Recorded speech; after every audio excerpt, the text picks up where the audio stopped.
You know, one of the most astonishing things about narcissistic individuals is that they don't actually despise you for the reasons they claim to. They might say you're too emotional, too dramatic, too sensitive, too needy.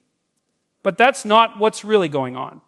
What's truly happening underneath the surface, at the level they don't want anyone to see, is that they admire you for the very qualities they pretend to reject. It's a strange kind of psychological inversion. They ridicule what they secretly revere. And they do this because admiration in their mind feels like submission. To admire you would be to admit that there's something about you they lack. And that's intolerable to their fragile sense of self. So they hide their admiration beneath layers of contempt. They take your strength and call it arrogance. They take your kindness and call it weakness.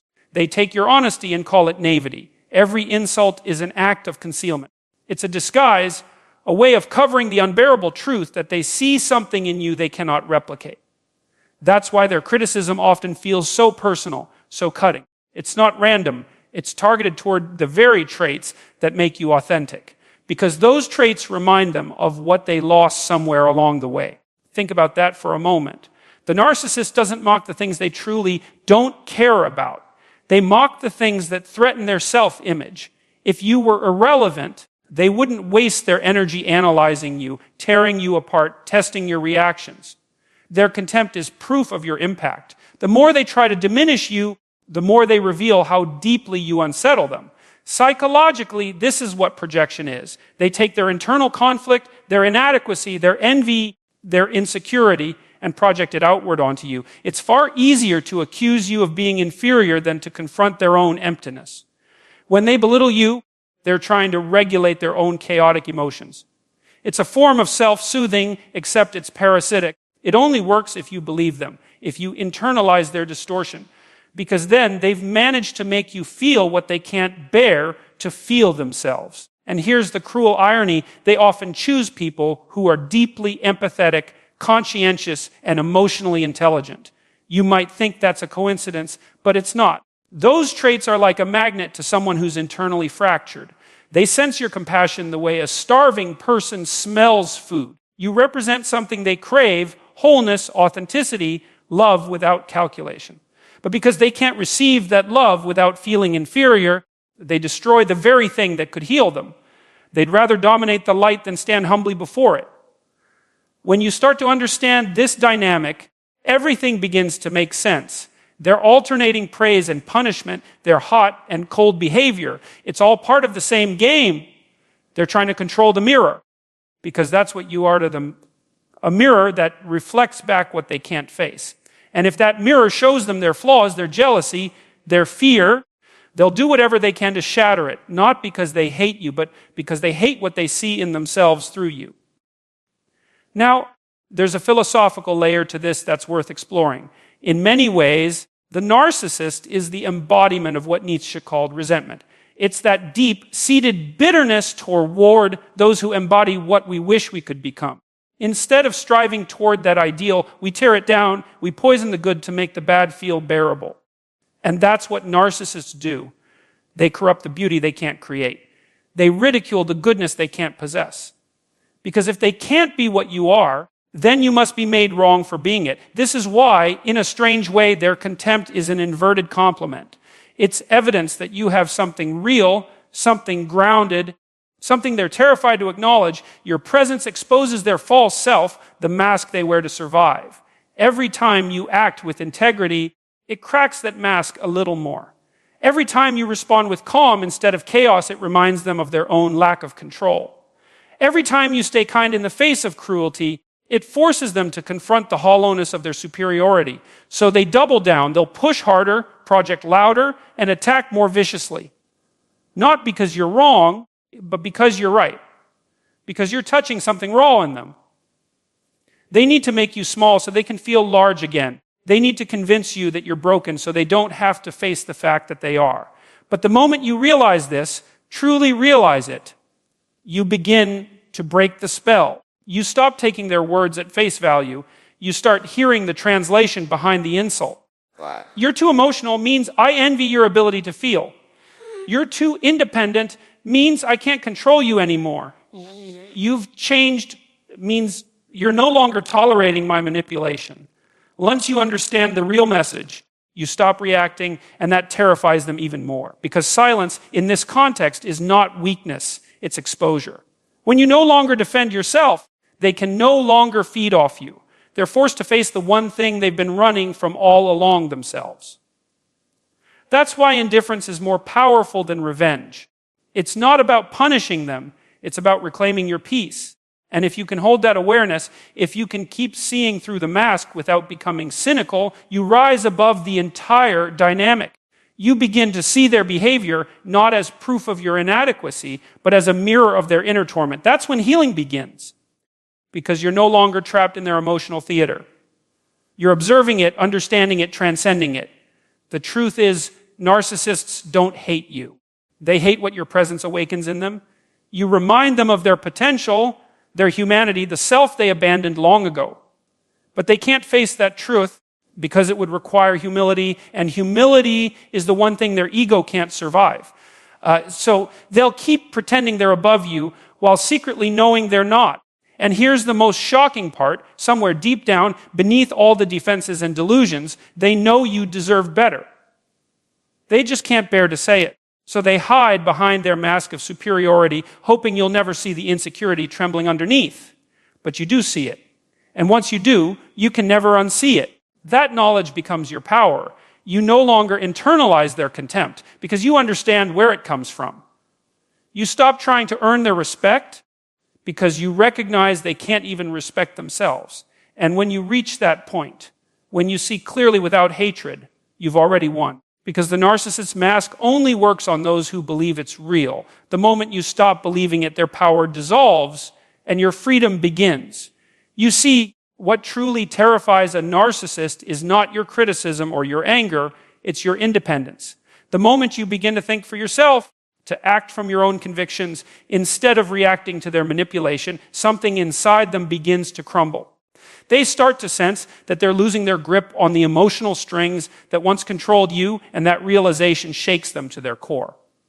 Because fundamentally, the narcissist's entire psychological structure depends on one thing: control. Without control, they feel exposed, vulnerable in a way they can't tolerate. When you depend on them for approval, they feel powerful. When you try to explain yourself to them, they feel superior. When you argue, defend, or justify, they feed off the energy of your attention. They interpret your emotional engagement as proof that they matter, that they're still at the center of your psychological world. But when you detach, when you stop explaining, stop reacting, and start living on your own terms, they begin to panic. Suddenly, they're no longer the sun around which your world revolves, and that loss of gravitational pull feels, to them, like death. You have to understand that the narcissist's identity isn't stable. It's not built from within. It's constructed from the outside, from how people respond to them, how much admiration they receive, how well they can manipulate the emotional climate of their relationships. Their entire sense of self is externalized. So when you become autonomous, when you start deriving your validation from your own integrity instead of their approval, it's like pulling the plug on their life support system. They begin to lose definition. To lose meaning they're no longer sure who they are without your reactions to shape them. This is why they'll often escalate their behavior when you start to detach. They'll accuse you of being cold, selfish, ungrateful, anything to pull you back into the emotional arena where they can reassert control. Because to them, chaos is preferable to irrelevance. As long as you're still arguing, they're still important. As long as you're defending yourself, they still exist in your psychological space. But the moment you no longer engage, they're confronted with the terrifying silence of their own emptiness. And that's the paradox of the narcissistic dynamic. The more independent you become, the more they need you. But they can't admit it because dependence contradicts their self-image of superiority. So instead, they oscillate between devaluing you and trying to reassert dominance. It's a psychological tug of war driven by fear, the fear that you might no longer need them, and worse, that you might actually be happier without them. There's something profoundly philosophical about this. The narcissist's fear of your independence is really a fear of freedom itself, because freedom for them represents uncertainty, and uncertainty demands self-awareness. It requires introspection. The ability to sit with one's own thoughts without needing to control another person. But narcissists can't tolerate introspection because it leads to shame, and shame is the one emotion they've spent their entire lives avoiding. So instead of confronting it, they project it. They try to make you feel ashamed for wanting space, for setting boundaries, for reclaiming your own mind. When you begin to live independently, they'll say things like, "You've changed," or "You're being distant," or "You don't care anymore." But those are not observations, they're strategies. They're attempts to trigger guilt to lure you back into the cycle of justification. And every time you resist that pull, you're forcing them to confront the uncomfortable truth that they no longer hold the same power over you. You have to realize that independence doesn't just threaten their control, it exposes their dependence. They rely on your emotional energy to stabilize their fragile ego. They may act self-sufficient, even arrogant, but it's a performance.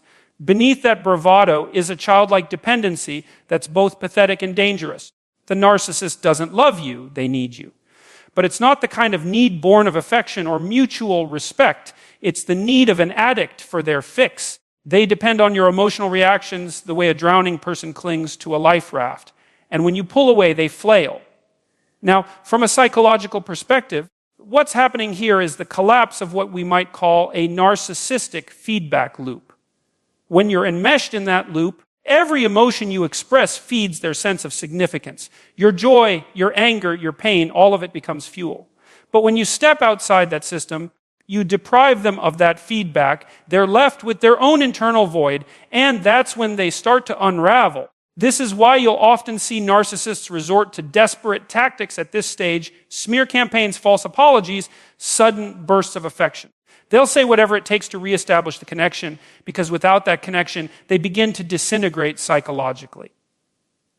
But this is where your power lies. If you can withstand that storm, if you can remain grounded in your own autonomy without reacting to their provocations, you begin to transcend the entire pattern. You stop being a participant in their emotional drama and become an observer of it. You start to see the manipulation not as a reflection of your worth, but as a symptom of their sickness. And that shift in perception changes everything. Philosophically, this is an act of individuation. It's the process Carl Jung described, the journey of becoming a whole, autonomous being. It's the movement away from dependency and projection toward self, possession, and authenticity. When you reclaim your independence from the narcissist, you're not just ending a toxic relationship, you're symbolically confronting the tyrant archetype that exists in every human psyche, the part of us that wants control instead of understanding, dominance instead of dialogue. In standing up to that, you're asserting your humanity in its truest form. It's not an easy path.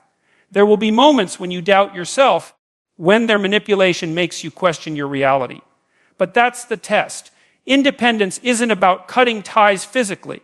It's about reclaiming sovereignty over your mind. It's about saying, I no longer accept definitions of myself that come from those who can't see me clearly. That's not arrogance, that's maturity. That's psychological adulthood. And something remarkable happens when you reach that point. You begin to radiate a kind of quiet power.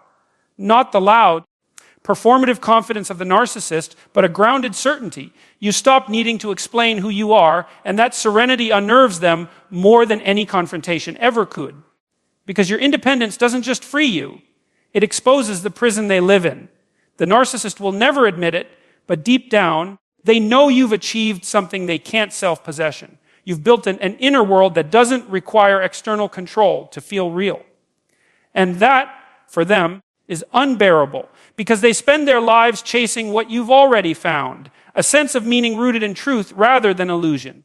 So don't mistake their anger, their coldness, or their indifference as signs of strength. Those are masks for fear. They fear the day you stop explaining yourself. They fear the moment you stop needing them to understand.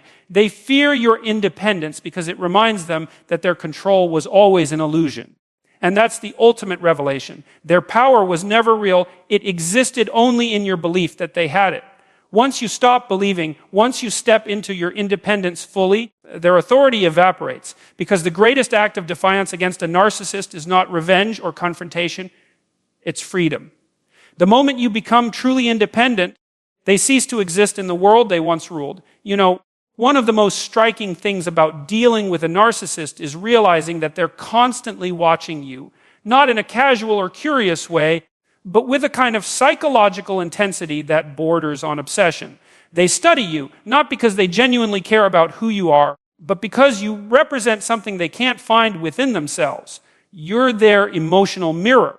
You reflect back what they've lost, the parts of the human experience they've buried or denied. When a narcissist looks at you, they're not just seeing another person, they're seeing the contrast between your authenticity and their artificiality. They see the ease with which you can feel, express, and connect, and it reminds them painfully of their own emotional void. You might not realize it, but your ability to experience genuine joy, empathy, and love is like sunlight to someone who's spent their whole life underground. It illuminates what they've avoided seeing. And that's why they react to you with such confusion, sometimes even hostility. Because on one level, they crave your warmth, but on another, they resent how small it makes them feel. Imagine living in a constant state of emotional numbness. That's the narcissist's reality. Their emotional range is so constricted that authentic human connection feels almost alien to them. They can imitate affection, they can perform charm, but it's mimicry, not the real thing. And when they encounter someone who actually embodies sincerity, it's disorienting. They start to feel things, envy, longing, even shame, that they don't know how to process. So instead of learning from that discomfort, they do what they always do, they externalize it. They make you the problem. They label your empathy as weakness, your vulnerability as manipulation, your love as foolishness. Because it's easier to discredit the mirror than to confront the reflection. From a psychological perspective, this is a defense mechanism. It's the psyche's way of preserving the fragile ego from collapse. Narcissists are profoundly disconnected from their inner world, so when they encounter emotional authenticity in others, it destabilizes them. It exposes the gap between who they pretend to be and who they actually are. And that gap is terrifying. It's the void they've spent their entire lives avoiding through distraction, validation, and control. But here's the deeper truth. The reason they're drawn to you in the first place is because unconsciously, they're seeking that lost part of themselves. Your compassion, your emotional awareness, it represents something they need, even if they can't admit it. On some level, they hope that by being close to you, they can absorb what they lack. But of course, that's not how it works. You can't absorb humanity through proximity. You have to earn it through self-awareness, humility, and responsibility, all things the narcissist refuses to engage with. So instead, they attempt to dominate the source. They try to control the mirror. They twist your emotions, distort your reality, and pull you into endless cycles of confusion, all in a desperate effort to reclaim the power they feel slipping away. But what they don't understand is that every act of manipulation only widens the emotional gap between you. The more they try to control you, the more they expose their own lack of control, the more they demand your admiration, the more they reveal how deeply they despise themselves. And that's the paradox of the narcissist's relationship with empathy. They're both attracted to it and repelled by it. They want your light, but they can't stand to stand in it. Because your authenticity shines a light on their falseness, and that's unbearable. It's like holding a mirror up to someone who's built their identity on illusion. It's not just uncomfortable, it's existentially threatening. You might notice that when you express genuine emotion, whether it's joy, sadness, or even compassion, they respond with irritation or mockery. It's not because they don't understand what you're feeling, it's because your emotion exposes their incapacity to feel at that depth. Your sincerity reminds them of their emotional bankruptcy. They can't cry without self-consciousness. They can't love without agenda. They can't give without expecting something in return. And when they see that you can, it challenges the entire architecture of their false self. There's something almost tragic about it if you can look past the destruction they cause. Because beneath all the arrogance and manipulation, there's a deep longing to connect, to feel real. But they've built so many layers of defense that they can't access that longing without dismantling the ego. And that's precisely what they won't do. To confront the emptiness inside would require humility. It would require admitting that the mask is not who they are. And for a narcissist, that admission feels like death. So they live in perpetual contradiction, dependent on the very qualities they despise in others. They ridicule empathy, but they can't live without it. They exploit kindness, but they're drawn to it. They drain love, but they crave it. It's a cycle of attraction and destruction, a psychological dance between the hunger for authenticity and the terror of exposure. This is why your presence has such a destabilizing effect on them. You don't have to say or do much. Just by existing authentically, you reveal their facade. You expose the lie. And rather than confronting that truth, they'll attempt to silence or sabotage you, hoping that if they can dim your light, they won't have to face their own darkness. And here's where your power lies. Once you understand this dynamic, you stop personalizing their behavior. You realize that their cruelty isn't a reflection of your inadequacy, it's a reflection of their internal war. They're fighting themselves, not you. You just happen to be the mirror that shows them what they can't bear to see. And once you see that clearly, the spell breaks.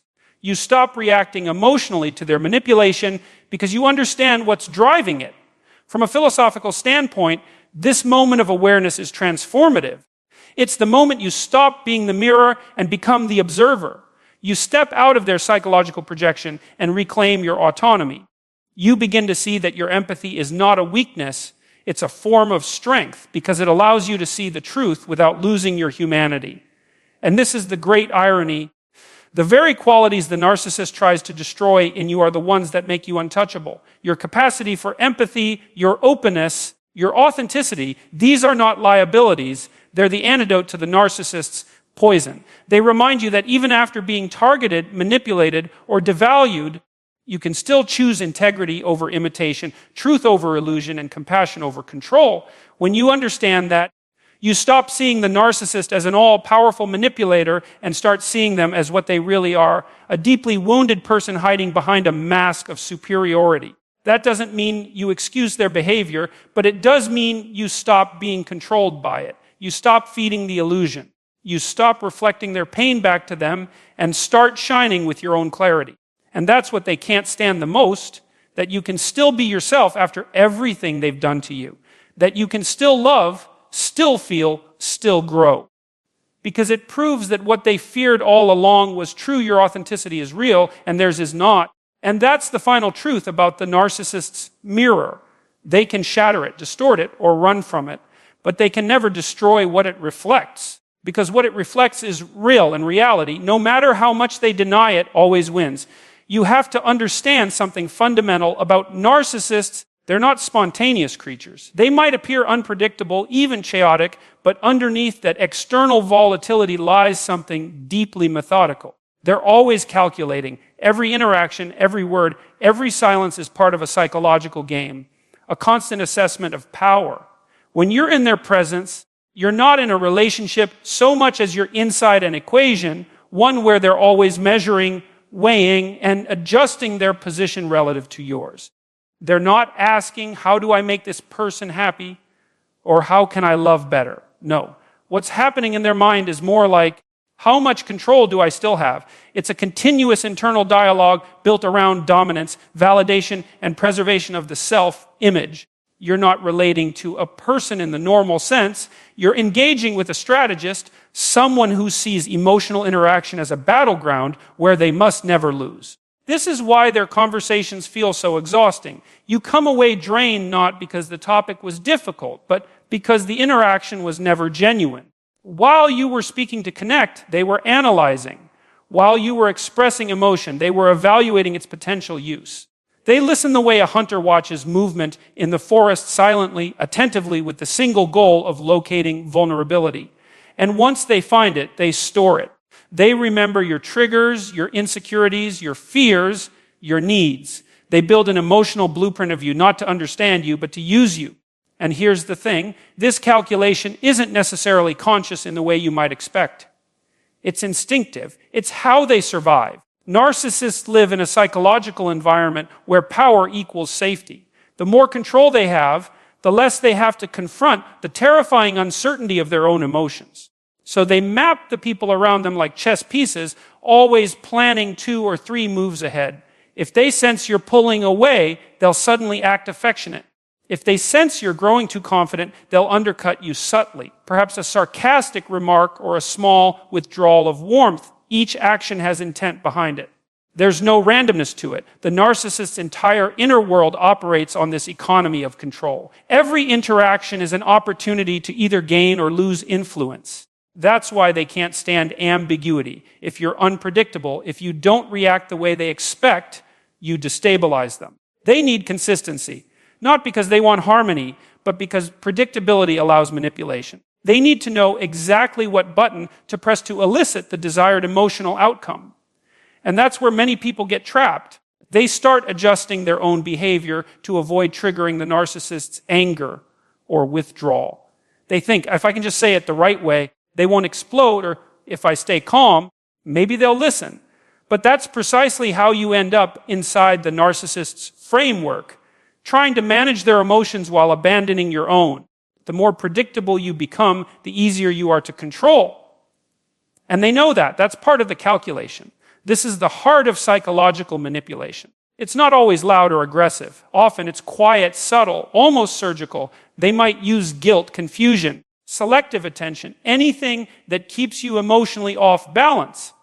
If they sense you're strong, they'll use flattery.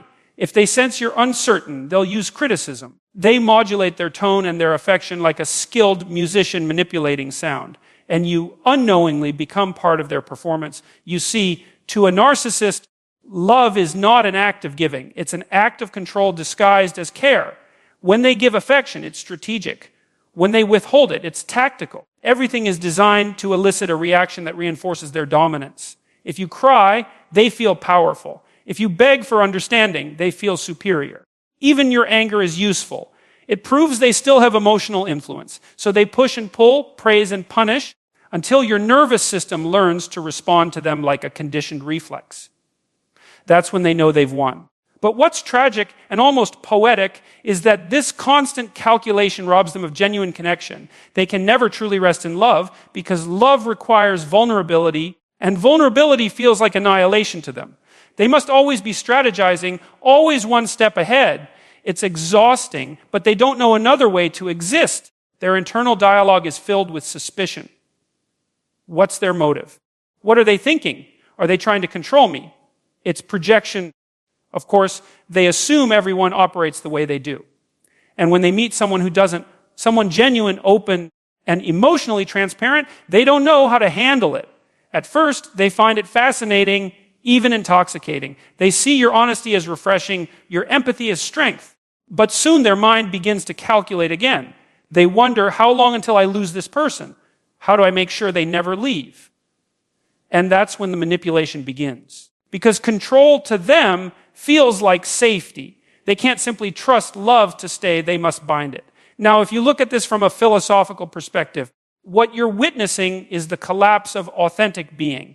It's what happens when a person's entire identity becomes built around strategy rather than sincerity. The narcissist is no longer living. They're performing. Their life becomes a series of psychological transactions designed to maintain the illusion of control. And that illusion is both their armor and their prison. Because the truth is, when you're always calculating, you can never actually connect. Connection requires the courage to risk being seen, to be genuine, to drop the mask. But that's something the narcissist can't afford. If they were to stop calculating, even for a moment, they'd have to confront the chaos within, the shame, the self-doubt, the emptiness. So they keep the calculations going, even when it costs them everything. And yet, ironically, that's where their downfall lies. Because calculation can only maintain power as long as the other person remains unaware. The moment you see the game for what it is, it stops working. Once you recognize that their charm is strategic, their cruelty is performative, and their attention is transactional, you begin to withdraw from the emotional plane entirely. You stop reacting, and suddenly, their entire system of control collapses. That's why awareness is the narcissist's greatest enemy. When you become conscious of their patterns, you become unpredictable. You stop feeding them the reactions they depend on. You start choosing your responses instead of giving them instinctively. And in that moment, their calculations become useless. They can't predict you anymore.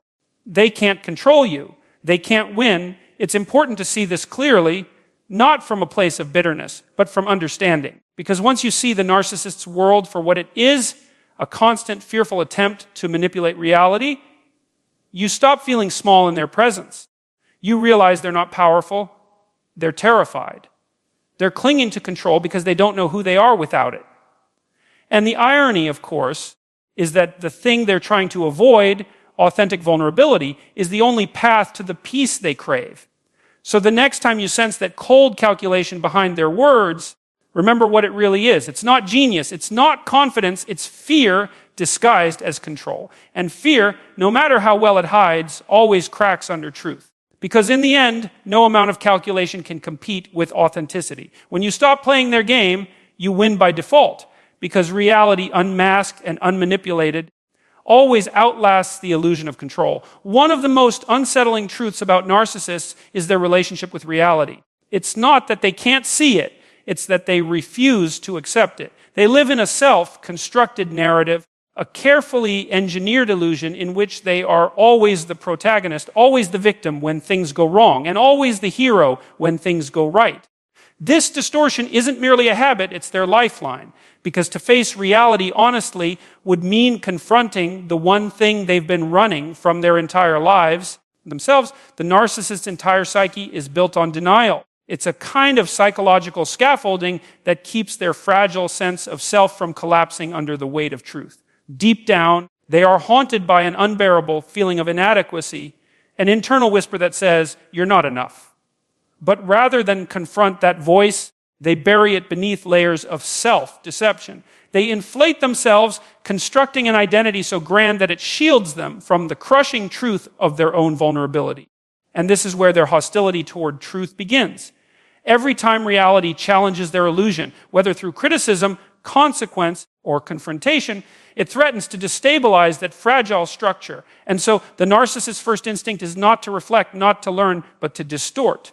They twist facts, reinterpret events, and recast themselves as the misunderstood genius, the mistreated partner, or the victim of everyone else's incompetence. They'll rewrite the past in real time, right in front of you with such confidence that you begin to question your own memory. That's why arguments with narcissists feel like a descent into madness.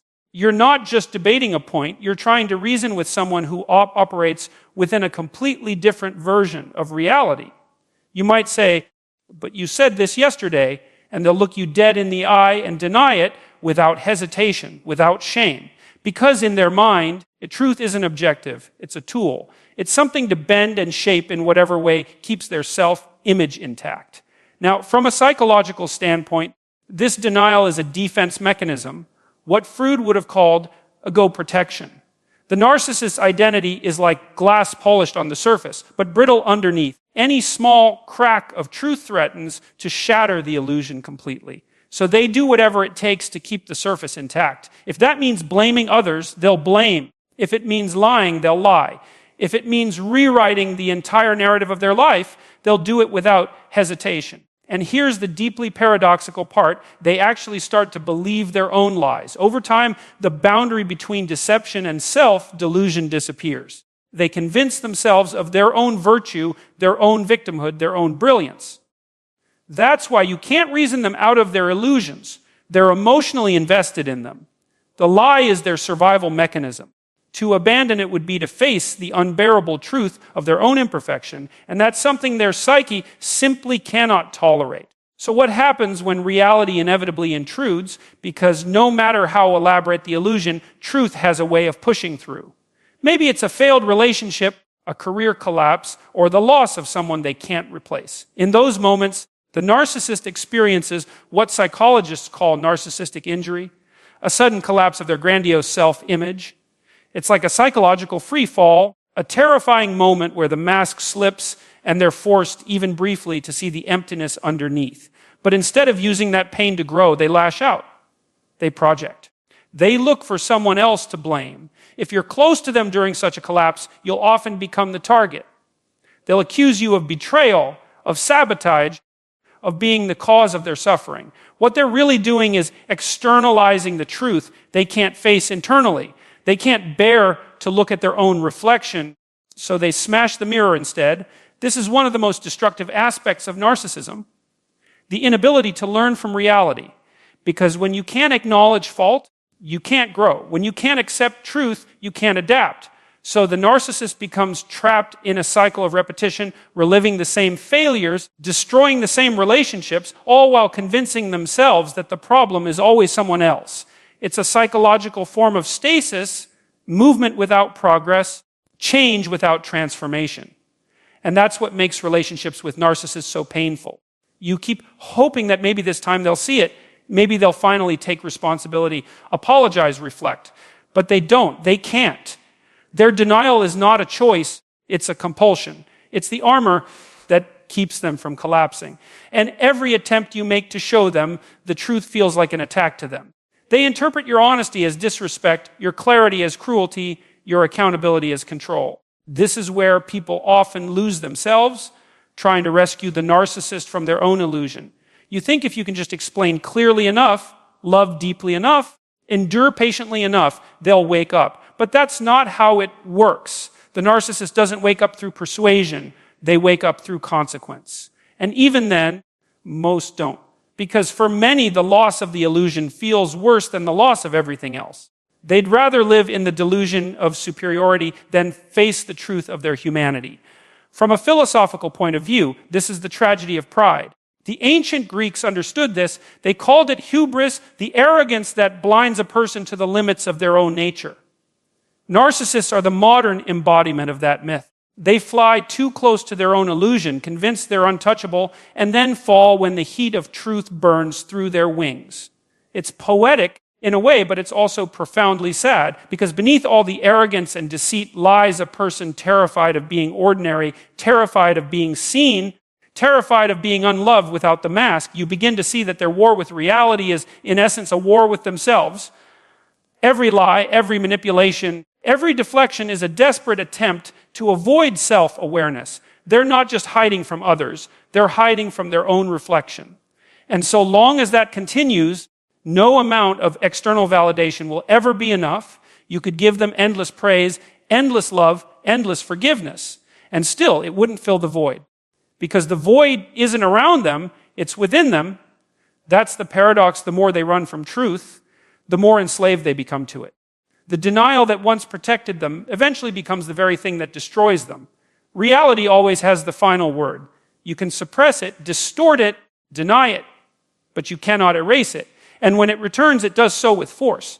The collapse of a narcissist's illusion is often dramatic because it's been postponed for so long. It's like a dam breaking after years of pressure. And if you've ever been on the receiving end of that collapse, you know how chaotic it feels. One moment they're grandiose, the next they're broken. One moment they're blaming you, the next they're begging for forgiveness. It's disorienting, even heartbreaking. But that's the nature of illusion. When it cracks, it doesn't fade quietly, it shatters. What you must remember, what every person entangled with a narcissist must understand, is that you can't save someone who refuses to see reality. You can only choose to live in truth yourself, because truth, while painful, is also liberating. It grounds you. It clarifies you.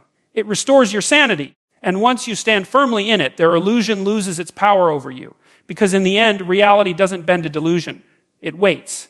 It always waits. And when the illusion finally collapses, as it inevitably does, truth is the only thing still standing. One of the most paradoxical dynamics in a narcissistic relationship is that the very qualities that draw a narcissist toward you are the same ones that eventually make them despise you. It's an internal conflict they can neither resolve nor escape. They are magnetized by what they lack: your empathy, your emotional stability, your capacity to connect. And yet, they grow to resent you for embodying those virtues. It's as though your existence becomes a mirror that forces them to see everything they wish they were, but can never be. And rather than learn from that reflection, they attack it. You see, narcissists are drawn to strength, but only the kind of strength they can possess. They want status, beauty, charm, intelligence, qualities that enhance their image. But emotional strength, that's something they can't mimic. They can imitate confidence, they can perform humility, they can even counterfeit kindness when it serves them. But true emotional depth, the ability to love without manipulation, to forgive without control, to endure without bitterness, that's something alien to them. It terrifies them because it exposes the hollowness of their emotional world. When you meet a narcissist, the first thing they notice about you isn't what's wrong with you, it's what's right. They see your compassion, your sensitivity, your willingness to understand, and immediately they sense an opportunity. On the surface, they might even praise these traits. You're such a caring person. You're so different from everyone else. But underneath that flattery is calculation. They're thinking, this person feels deeply. They'll give. They'll forgive. They'll stay. And for a while, they admire it. They bask in your warmth because it makes them feel human by association. Your empathy becomes the emotional oxygen they depend on. It soothes their internal chaos. When they're around you, they feel temporarily grounded, calmer, more centered, more complete. But the problem is, the narcissist doesn't know how to sustain that feeling without destroying its source. The moment they begin to rely on you emotionally, they experience an existential threat. Dependency for them is humiliation. To depend on you means to admit they need something outside themselves. And that contradicts their entire worldview, the belief that they are self-sufficient, superior, untouchable. So they begin to resent you for it. They start to hate the same qualities they once adored because those qualities remind them of their own inadequacy. That's why the relationship always shifts from idealization to devaluation. One day you're perfect. The next you're unbearable. Nothing about you has changed. What's changed is their tolerance for the reflection you hold up. The closer they get to you, the clearer that reflection becomes. And that's when the resentment sets in. They start to see you as competition, not connection. They'll begin to undermine your confidence, criticize your empathy, mock your values. Not because they truly believe you're weak, but because they're trying to convince themselves that you are. If they can make you question your own goodness, then they no longer have to face the shame of lacking it. This is where the dynamic becomes psychologically abusive, not necessarily because of physical control, but because of emotional warfare. Narcissists often operate through contradiction. They'll tell you that you're too emotional, then complain that you're too cold. They'll praise your independence, then accuse you of not needing them. It's a deliberate confusion tactic. The goal is to destabilize you, to make you doubt your own identity so that their dominance feels inevitable. Because the more confused you are, the more they can control the narrative. It's important to understand that this isn't conscious strategy in the way we often imagine manipulation. It's instinctual. Their psyche operates on one principle: maintain superiority at all costs. When your emotional strength threatens that hierarchy, they attack. They don't do it because they've analyzed you. They do it because they feel you. Your presence, your calmness, your capacity to remain centered in chaos, it's unbearable to them. It exposes their lack of inner order. What's remarkable and tragic is that many narcissists secretly long for the very emotional depth they destroy. They crave connection but fear vulnerability. They want intimacy but equate it with weakness. So they oscillate between clinging and rejecting, seducing and punishing. It's a pendulum that never stops swinging. They pull you close to feed on your energy, then push you away to reassert control. And you, being the empathic one, often misinterpret this as a plea for love. You think, if I can just show them enough patience, enough compassion, maybe they'll heal. But that's not what's happening. You're not dealing with a wounded child seeking love. You're dealing with a fragmented psyche defending itself from annihilation. The narcissist's aggression isn't about you, it's about survival. To admit they need you emotionally would mean acknowledging their own weakness, and that's something their identity can't tolerate. So they flip the script. They make you feel weak for caring, foolish for forgiving, and naive for loving. They mock the very virtues that once made them feel safe. That's why healing from a narcissist requires an inversion of your own instincts. You must recognize that your empathy, though beautiful, becomes dangerous when it's used against you. You must learn that compassion without boundaries isn't kindness. It's self-betrayal. Because narcissists don't just exploit your love, they redefine it. They teach you to associate care with pain, forgiveness with humiliation, attachment with anxiety. And over time, that reconditioning starts to corrupt your own sense of self. What makes this so insidious is that it doesn't happen all at once. It's gradual.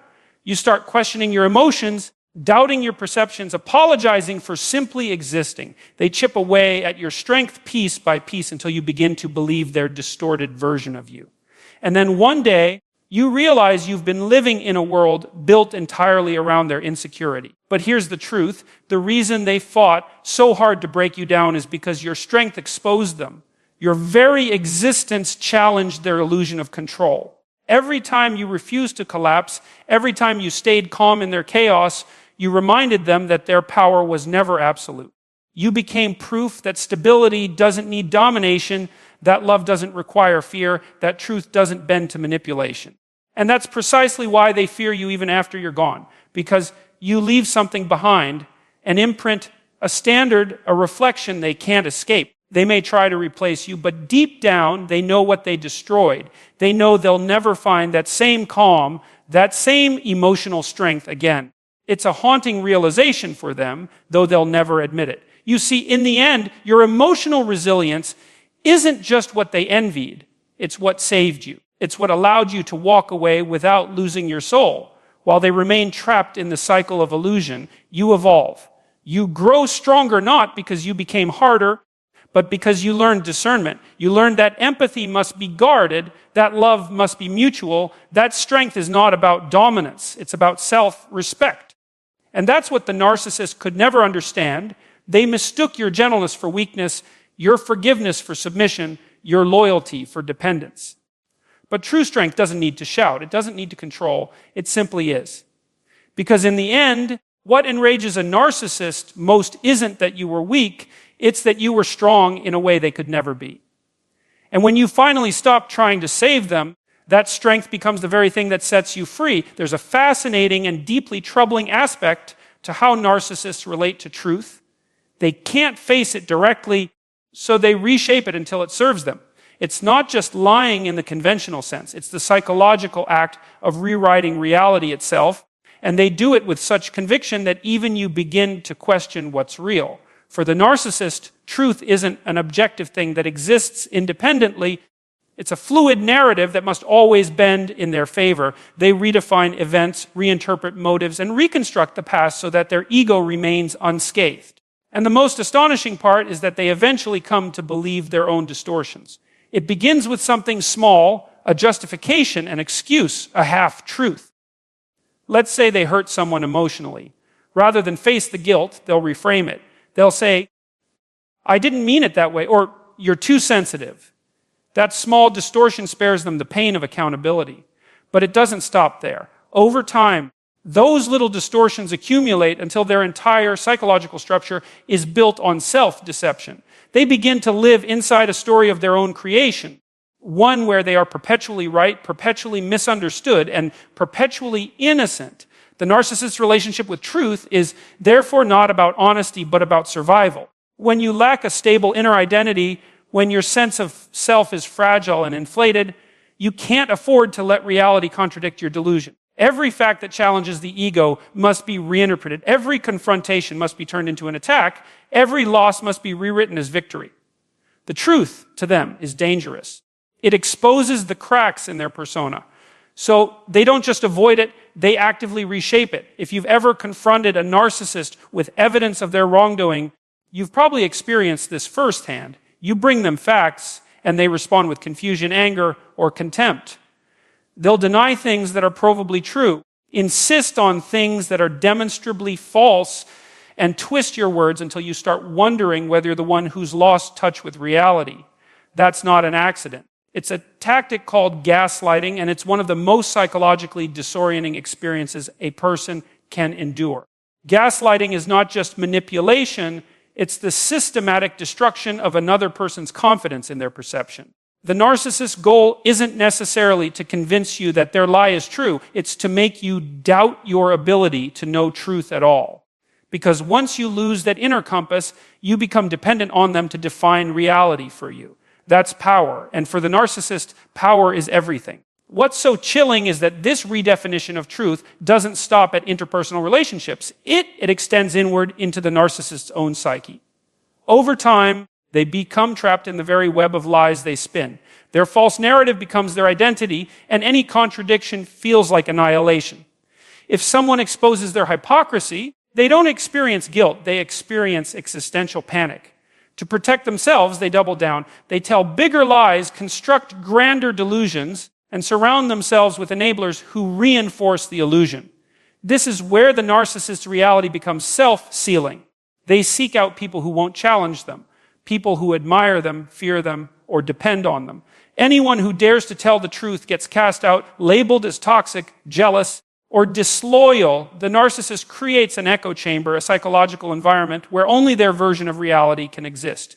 And ironically, the stronger the illusion, the more fragile it becomes. Because truth, no matter how deeply buried, always presses upward like a seed through concrete. Philosophically speaking, this dynamic is a modern reenactment of an ancient human temptation, the temptation to play God, to decide what is real and what is not. It's the same arrogance that leads individuals and even societies to believe they can remake truth in their own image. But there's a cost to that. The more you distort reality to fit your ego, the more disconnected you become from the very source of meaning itself. Because meaning only exists in relation to truth. Once you detach from that, you begin to rot from the inside out. The narcissist's internal world is therefore not just deceptive, it's hollow. Everything in it is performative. Their confidence is borrowed, their morality conditional, their emotions staged. When they express remorse, it's not an encounter with truth. It's an act of damage control. When they tell you they've changed, it's often just a shift in strategy, not a transformation of the heart. And this is why authentic relationships with them are impossible. You can't build intimacy with a person who's at war with reality. You can try to love them, reason with them, explain their behavior, but the truth is, you can't outlove delusion. You can't force someone to see what they're determined to deny.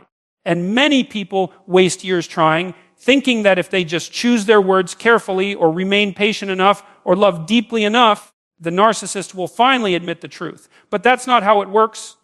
To the narcissist, admitting truth means death, the death of the false self they've spent their whole life constructing. So instead of surrendering to truth, they attack it.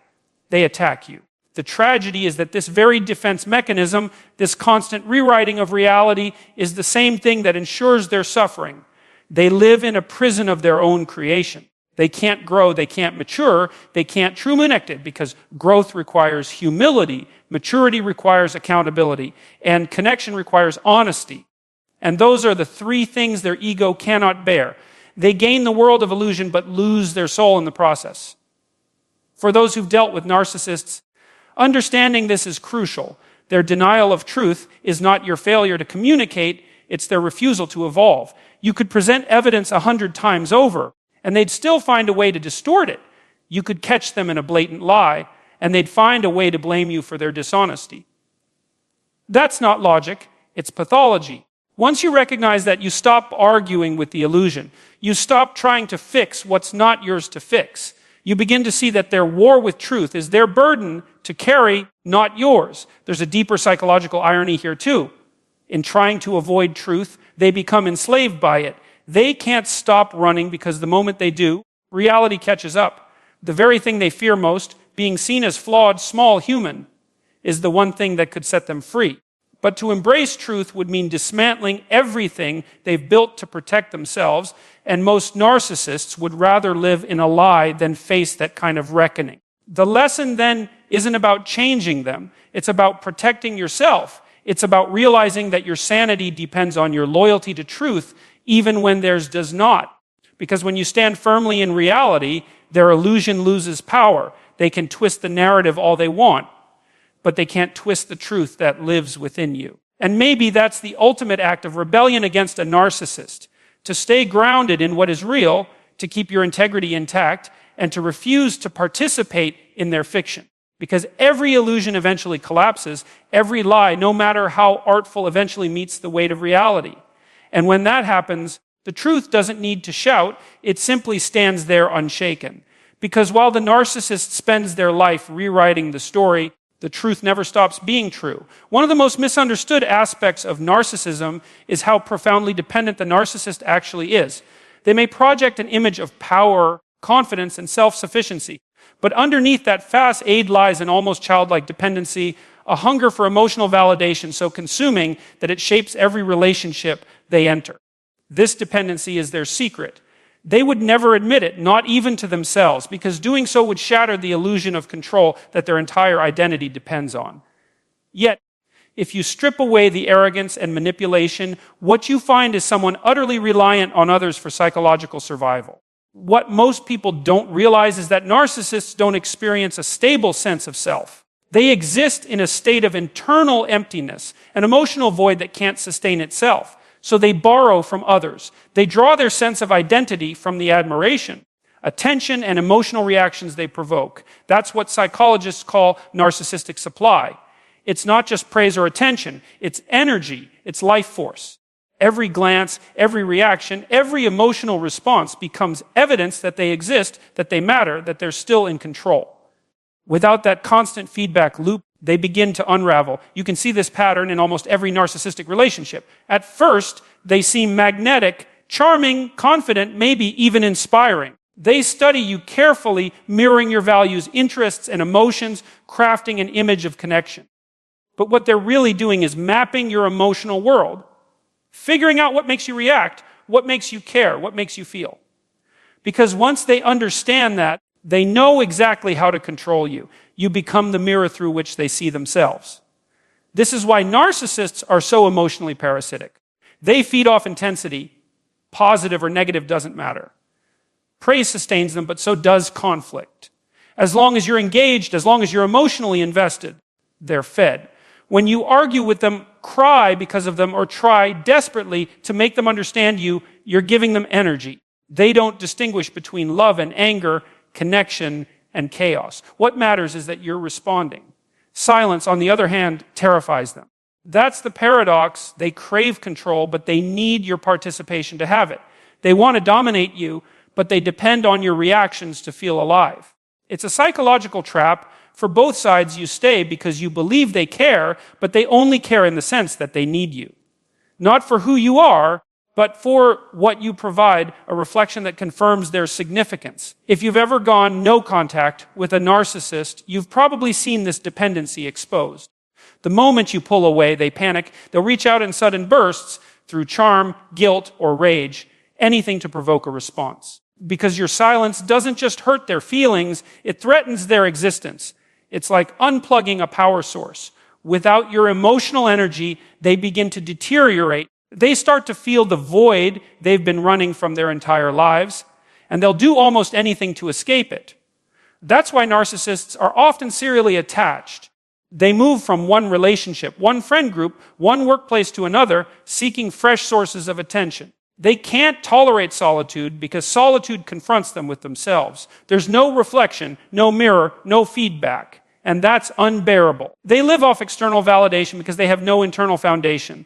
Their self-worth is outsourced. And the terrifying part is they know this even if they don't fully articulate it. Somewhere deep inside, they know that without an audience, their identity begins to collapse. This dependency is also why they resist your growth. When you begin to heal, when you start setting boundaries, when you stop reacting, they experience it as betrayal. Your peace feels like rejection. Your silence feels like punishment. They can't comprehend the idea that you're not withdrawing to hurt them. You're withdrawing to protect yourself. To them, any loss of control feels like abandonment. And abandonment feels like annihilation. So they escalate. They might suddenly become loving again, promising change. Or they might turn cruel, attacking your character, accusing you of being selfish or cold. It's all the same motive to get you back into the emotional ring, to make you respond. The narcissist's dependency is at its core a psychological addiction. And like all addictions, it's rooted in avoidance. They can't bear to face the emptiness within, so they fill it with other people's emotions. You could think of it like this: they're emotionally starving, but instead of learning how to nourish themselves, they drain everyone around them. They're not truly living, they're feeding. And that's why the relationship always feels one-sided, exhausting, and confusing. You're constantly pouring into a vessel that never fills. What's tragic about this is that their dependency is not just destructive, it's also deeply lonely. They can never experience genuine intimacy because real connection requires equality. It requires two people meeting each other in truth, vulnerability, and respect. But the narcissist can't meet anyone there because to do so would mean admitting that they need you not as a possession, but as a human being. And that level of honesty feels unbearable to them. So instead, they maintain control through distance, manipulation, and power. It's a relationship that always revolves around their needs, their fears, their narrative. The irony, though, is that the very thing they fear, authentic vulnerability, is the only thing that could ever set them free. If they could just tolerate the discomfort of being seen as imperfect, if they could bear the shame of dependency long enough to confront it, they might begin to develop the one thing they've lacked their entire lives, a real self. But most never do. They're too invested in the illusion. They'd rather cling to the power dynamic that keeps them trapped than face the humility that could save them. For you, the one entangled with them, the challenge is learning to see their dependency for what it is, not as love, not as connection, but as consumption. Because once you understand that, you begin to see why leaving them isn't cruelty, it's self-preservation. You can't heal someone whose survival depends on your suffering. You can only step out of the role they've cast you in and choose reality over illusion. And that's not easy. When you pull away, you'll feel guilt. You'll hear their voice echoing in your mind, accusing, pleading, manipulating. You'll question whether you're doing the right thing. But remember this, their dependency isn't your responsibility. You didn't create it and you can't cure it. You can only refuse to feed it. There's a kind of moral clarity that comes with that realization. Because once you see their need for what it truly is, a desperate attempt to fill a void they refuse to face, you stop confusing it with affection. You stop mistaking control for connection. You stop interpreting chaos as passion. You start seeing their dependency as a symptom of their disease, not a reflection of your worth. And maybe that's the moment you truly reclaim your power, not through revenge, not through confrontation, but through detachment. You learn to stand still while they flail for attention, to stay calm while they rage for reaction. You stop being their mirror and start being your own. Because in the end, their dependency isn't your burden to carry. It's their lesson to learn. And when you finally stop feeding their emptiness, you don't just set yourself free. You force them to face the one person they've been running from all along, themselves. There's something profoundly revealing about what happens when you stop giving a narcissist what they crave most, your emotional energy. The silence that follows is not just uncomfortable for them, it's existentially threatening. See, to the narcissist, you're not just a person. You're a mirror. You're the reflection through which they understand who they are. Without that constant feedback loop of attention, reaction, and emotion, they're forced to confront something they've spent their entire lives running from themselves. And that's a terrifying experience for them. When you step out of that dynamic, when you withdraw your emotional engagement, they feel it as a collapse of reality. Their entire psychological architecture is built around external validation. They define their worth not by who they are, but by how others respond to them. So when you stop responding, it's as if the ground disappears beneath them. The silence becomes deafening. It's not just rejection, it's annihilation. Because your lack of response doesn't just wound their pride, it exposes the hollowness that's been there all along. Now, you might notice that when this happens, they'll often react with rage, desperation, or sudden affection. It's not random, it's survival. They need to reestablish control to prove that they still have power over you. If they can get you to react, even in anger or frustration, it restores their sense of self. That's why no contact or even emotional detachment feels like punishment to them. They can't process the idea that someone might move on without them, that someone they once controlled now sees through the illusion. To them, indifference is the ultimate insult. And that's what makes your silence so powerful, because it doesn't just stop the manipulation, it reveals the truth. It shows that their entire strategy, their entire identity, only works when you participate. Once you remove yourself from the game, they have nothing left to play with. They can't charm, gaslight, or guilt trip silence. They can't twist your words if you're not speaking. It's a kind of quiet justice, one that doesn't rely on revenge, but on self-mastery. But let's go deeper into what's actually happening beneath that reaction. The narcissist's inner world is a paradox. Outwardly, they project superiority, arrogance, dominance, control. Inwardly, they live with an unrelenting sense of inadequacy and shame. That shame is so unbearable that they've built an entire psychological fortress to keep it out of awareness. They inflate themselves, fabricate narratives of greatness, and seek constant validation to drown out the internal whisper that says, "You're not enough," When you stop feeding that system, when your attention no longer props up their fragile self-image, the defenses start to crumble. They begin to sense the shame they've worked so hard to suppress.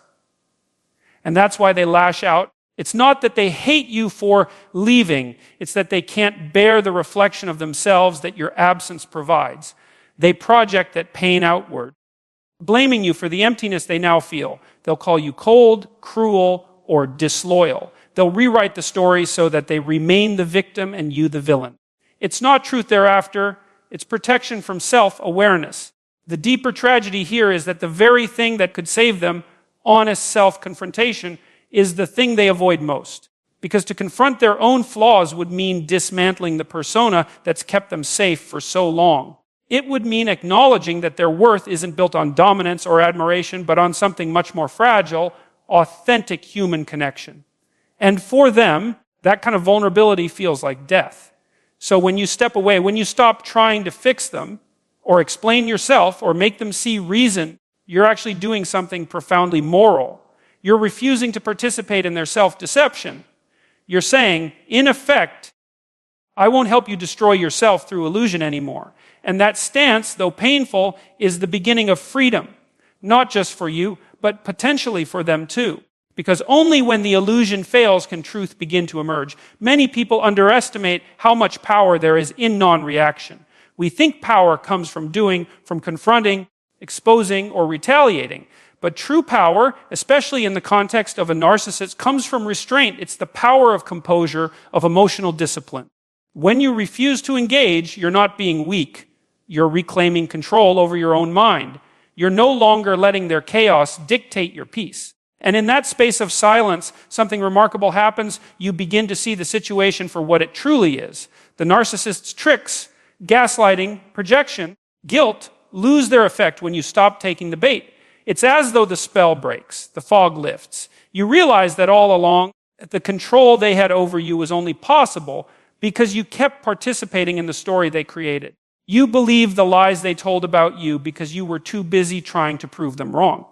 But once you step back, you see the game for what it is, a desperate attempt by someone to escape their own inner emptiness. And here's the paradox: when they sense that you've truly detached, that you no longer react or care about their validation, something inside them begins to panic. They'll often return, testing whether they still have influence. They might apologize, love bomb, or promise change.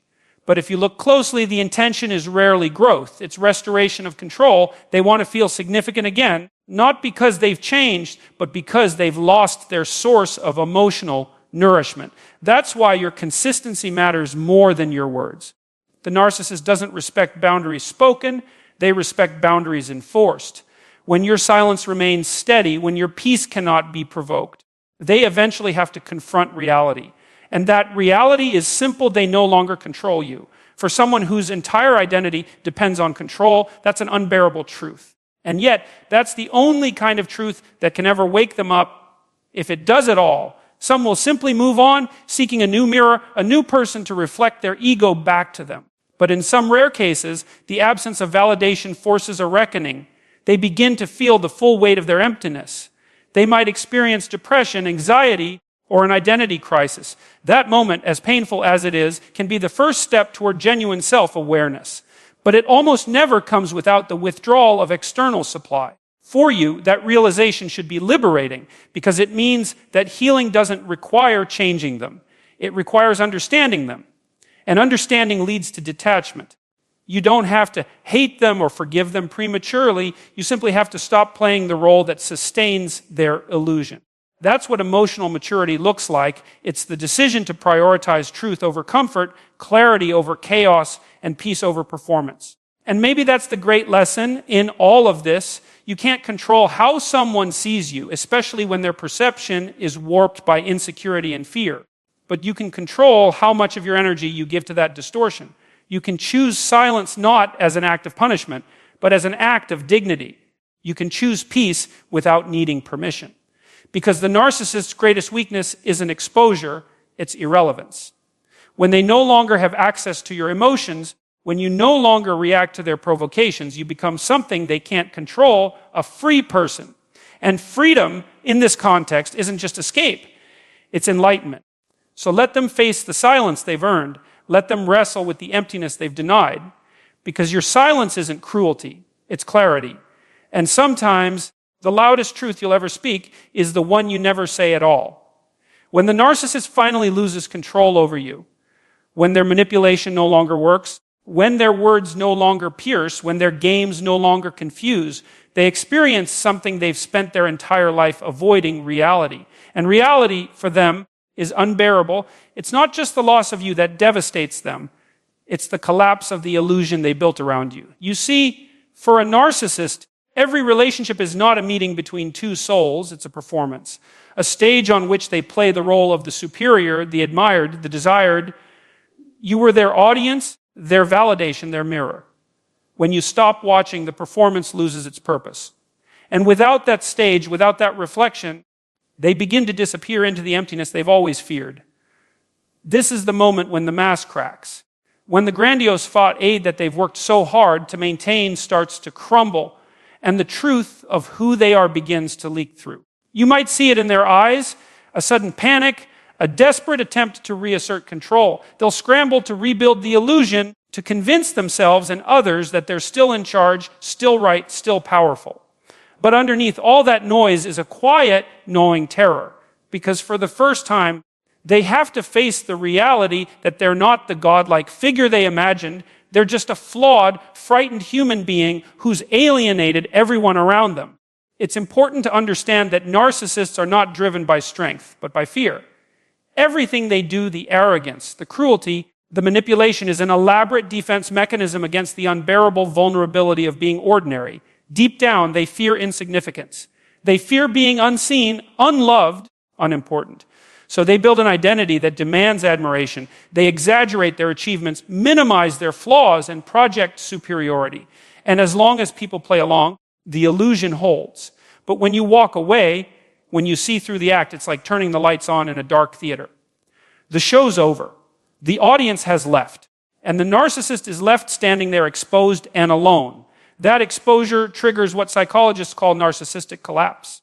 It's a profound psychological breakdown that occurs when their false self, the persona they've constructed, can no longer sustain itself. They might spiral into depression, rage, or emotional paralysis. Some lash out viciously, trying to destroy the person who caused their fall. Others retreat into denial, rewriting the story so that they remain the hero and you become the villain. They'll tell others that you were unstable, disloyal, or toxic. It's not because they believe it, it's because they need to. Their mind cannot tolerate the idea that they were the problem. To accept responsibility would mean facing the shame that's been buried for decades, and that shame is too deep, too raw, too dangerous. But this collapse, painful as it is also revealing. It shows you just how fragile their confidence always was. The rage, the superiority, the endless need for validation, it was never power. It was compensation. The louder they shouted about their greatness, the more they were trying to drown out the internal voice whispering that they were nothing. When you finally stop responding to that noise, they can no longer silence that voice. They start hearing it again. And that's why your absence feels like an attack. You didn't destroy them, you simply stopped pretending. Now, here's the crucial part. This collapse isn't just the narcissist's crisis, it's also your liberation. Because for so long, their perception defined your reality. You were trapped in their world, constantly explaining yourself, defending your character, proving your loyalty. They made you doubt your intuition, question your memories, and shrink your emotional world until you existed primarily in reaction to them. But when they lose control, something extraordinary happens. You begin to remember who you are. You rediscover your boundaries, your values, your voice. You start to see how much of your identity had been shaped around their approval, and you begin to reclaim it piece by piece. That reclamation is not just emotional, it's spiritual. It's a return to truth, because narcissists live by illusion, but you heal by facing reality. And reality, while painful, is redemptive. It clarifies everything. It shows you that their cruelty was never about your worth. It was about their fear. Their betrayal wasn't a reflection of your inadequacy. It was a reflection of their emptiness. When you finally understand that, you stop taking their behavior personally. You stop internalizing their projections. You stop playing a role in their delusion. And that's when you step into true freedom. But here's something that might surprise you even after you've walked away, even after you've healed, they often still think about you. Not with love, not with remorse, but with obsession. They wonder how you slipped away, how you managed to escape the control they thought was unbreakable. It's a blow to their ego that lingers, sometimes for years. Because losing you isn't just losing a person, it's losing a reflection that made them feel significant. In their private thoughts, they may replay moments, not because they miss you, but because they miss who they were when they were with you, the version of themselves that your admiration made possible. And this is where the story takes on a deeper philosophical dimension. In a sense, every narcissist is a tragic figure. They spend their lives chasing a kind of immortality through admiration, never realizing that admiration without authenticity is hollow. They build towers of self-importance, only to find that those towers are made of mirrors. Every relationship, every victory, every performance eventually collapses under the weight of its own falseness. And at the end of it all, they're left with what they feared most themselves, unadorned and unvalidated. You, on the other hand, emerge differently. You walk through the wreckage of that relationship and discover something powerful. You can endure the truth. You can face reality without needing to distort it. You can love without losing yourself, and that capacity for truth is what separates strength from illusion, wisdom from ego, freedom from control. The narcissist may have controlled your emotions for a time, but they never controlled your essence. And once you see that clearly, you realize that the power they seemed to hold was never real, it was borrowed, and you've taken it back. It's tempting, of course, to wish for their downfall, to imagine them suffering the consequences of their actions. And in many ways, life delivers that naturally. Because the narcissist's punishment is built into their psychology, they will always be chasing something that can never satisfy them. They will always be haunted by the emptiness they refuse to confront. They will always sabotage the very connections that could save them. You don't need to wish them harm. Their own mind is a prison they can't escape. And so your role is not vengeance. It's transcendence. It's rising above the illusion and choosing peace over bitterness, clarity over chaos. It's knowing that you don't need to prove your worth to anyone who cannot see it. You've already proven it by walking away. Because walking away from manipulation, from control, from emotional dependency, that is the highest act of self-respect. When the narcissist loses control over you, they lose their power. But when you stop needing their validation, you gain something far greater. You gain yourself. And that's the one thing they can never take back. So let them crumble under the weight of their own illusions. You don't need to fight their collapse or save them from it. Just stand in your truth quietly, firmly, completely. Because the end of their control is not your downfall, it's your awakening. And from that moment forward, the story no longer belongs to them. It belongs to you.